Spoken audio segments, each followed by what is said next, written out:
ரயில் கட்டணங்களை உயர்த்த வேண்டாம், பிரதமருக்கு முதல்வர் மு.க.ஸ்டாலின் கோரிக்கை.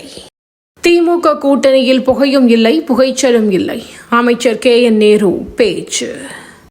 நான் திடீரென தேர்தல் பாதை வேண்டாம் என்று கூட முடிவு செய்வேன், திருமாவளவன் கருத்து. என்னுடன் இருப்பவர்களுக்கே தேர்தலில் சீட், ராமதாஸ் திட்டவட்டம். போதைப்பொருள் பயன்படுத்திய வழக்கு, நடிகர் கிருஷ்ணாவை பிடிக்க தனிப்படைகள் அமைப்பு. சினிமாவில் போதைப்பொருள் பயன்பாடு பல நாட்களாக உள்ளது. ஸ்ரீகாந்த் கைது குறித்த கேள்விக்கு விஜய் ஆண்டனி பதில்.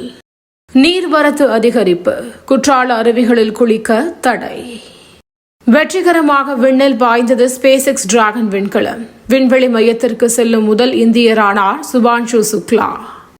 12 மாநிலங்களுக்கு 21 வெடிகுண்டு மிரட்டல்கள், பெண் IT ஊழியர் கைது. இந்தியாவுடன் பேச்சுவார்த்தைக்கு தயார், பாகிஸ்தான் பிரதமர் அறிவிப்பு. காசாவில் ராணுவ வாகனம் மீது வெடிகுண்டு தாக்குதல், 7 இஸ்ரேல் வீரர்கள் பலி. ஈரான் அணு உலை விவகாரம், பொய் செய்திகளை ஊடகங்கள் பரப்புவதாக ட்ரம்ப் குற்றச்சாட்டு. அந்தமான் கடல் பகுதியில் நிலநடுக்கம், அடுத்தடுத்து 6 முறை ஏற்பட்டதால் பதற்றம். வயநாட்டில் பெய்த கனமழை, முண்டகை பகுதியில் நிலச்சரிவு. நீலகிரி கோவைக்கு இன்று ஆரஞ்ச் அலர்ட், எச்சரிக்கை விடுத்த வானிலை மையம்.